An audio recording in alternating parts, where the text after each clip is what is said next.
spēlē ar mūsu principiāliem pretiniekiem Lietuvas valsts vienību. Kā jūs raksturotu šo komandu un kas jāņem vērā spēlējot pret viņiem, zinot to, ka viņu galvenais līderis Jokubaitis ir ārā no čempionāta un vēl 3 spēlētāji ir uz jautājumu zīmes? Vienmēr visi saka, ka Lietuva ir tāda fiziska komanda, viņi diktē spēles noteikumus, bet mēs gribam rītdien pieiet spēlēt pavisam no citas emocionālās puses, ka mēs esam tie, kas laukumā ir visenerģiskākie, visfiziskākie, un viņiem ir jādomā, kā mūs apturēt, ja? Kā limitēt mūsu enerģiju, ja, kas ir laukumā. Un līdz ar to tas būtu pirmais solis. Ja?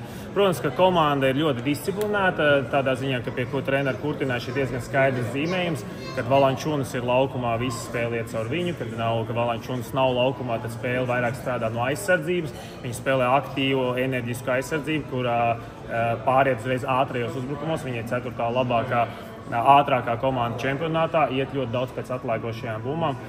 Šīs ir lietas, kuras mēs zinām. Viņas mums ir jālimitē, bet es vēlreiz teicu, mums ir pašiem svarīgi, ka mēs pieejam spēlē ar tā domu, ka viņiem ir jāpielāgojas mums, nevis mums viņiem. Treneri, vēl pāris jautājumi. Sirvīdis un Giedraitis ļoti vāji turnīru aizvada no tālās distances, bet abi ir diezgan izteikti snaiperi. Cik būtiski ir ņemt vērā viņus rītdienas spēlē, neraugoties varbūt uz to slikto viņu procentu līdz šim? Snaipers ir snaipers vienmēr, neatkarīgi kāds viņam varbūt konkrēti 3-4 spēļu griezumā ir procents. Mēs arī mūsu skautinga materiālā viņus uzsveram kā snaipers, jo tas ir viens moments, kad Kristaps Požiņš 12 tālmetienu, 13 bija pēc kārtas garām čempionāta ievadā, un tad, kad atvērās tas maizes, tad portugāļiem nebija baigi priecīgie. Ja? Tā kā viņi ir jānovērtē un jāuzmana. Pieskāries Kristapam Porziņam, tad, kad lietuvieši spēlēja pret Somiju, kur ir Laurija Markanens, arī tāds salīdzinoši līdzīgs spēlētājs Kristapam. Viņi pretī lika mazo aizsargu.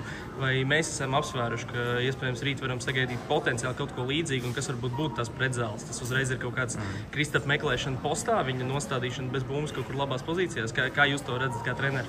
Jā, mums ir jau pirms tā pirmā spēle pārbaudas jau ir tāds bišķiņ labs materiāls. Ja? Viņi arī tur paeksperimentēja ar to, kādus matchupus viņi uzliek, kurš sedz Kristapu. Ne tikai Valančunas, mēs redzējām arī Tūbelis jāseidz, piemēram. Un līdz ar to mums jāspēj uzreiz tajā brīdī adaptēties un spēlēt caur to vājo vietu, kas viņiem ir. Tas varbūt mazāk ir pick-and-rolls, uzreiz vairāk groza apakšā, vai high posts, ko Kristaps ļoti labi izmanto. Attiecīgi, ja viņš sedz Kristapu, mēs atkal vairāk caur pick-and-rolliem. Tās ir tādas lietas, kuras mēs ņemam vērā, un, protams, kad tu redzi iepriekš jau, ka viņi ir kaut ko tādu līdzīgu darījuši, tad viena joker kārts ir izmesta. Mēs jau apmēram saprotam, ka tā var notikt, un, protams, kaut kur zemapziņā, ja plāns B, C, ja mēs gatavojamies tam. Arī pieskāries jau Tubelim viena no viņa tādām šķiet mīļākajām darbībām vispār ir pārskriet pilnu laukumu, apsteigt visus savus pretiniekus un tad ielikt tādu āmurīšu danku. Kā ierobežot viņu šajās pārējās, jo viņš diezgan regulāri apdzen tieši savus garos pretspēlētājus.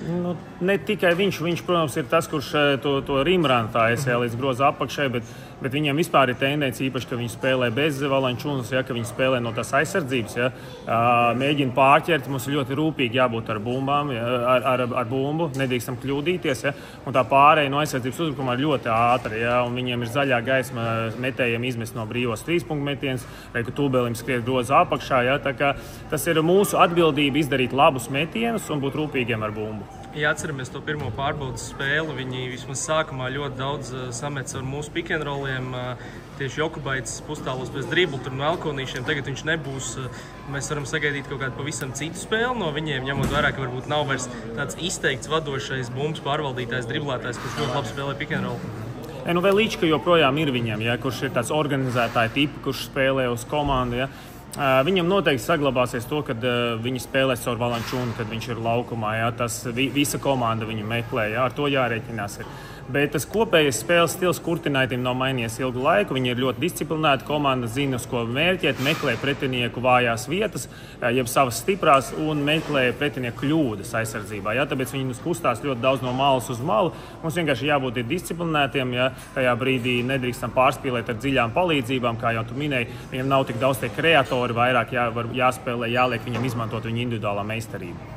Tāds noslēdzošais viena no labākajām bumbu vācējām pret vienu no vājākajām bumbu vācējām. Cik varbūt rīt tas būs izšķirošs faktors? Tas tīri pēc statistikas, pēc tiem kopējiem rādītājiem, kur esam mēs un kur ir viņi.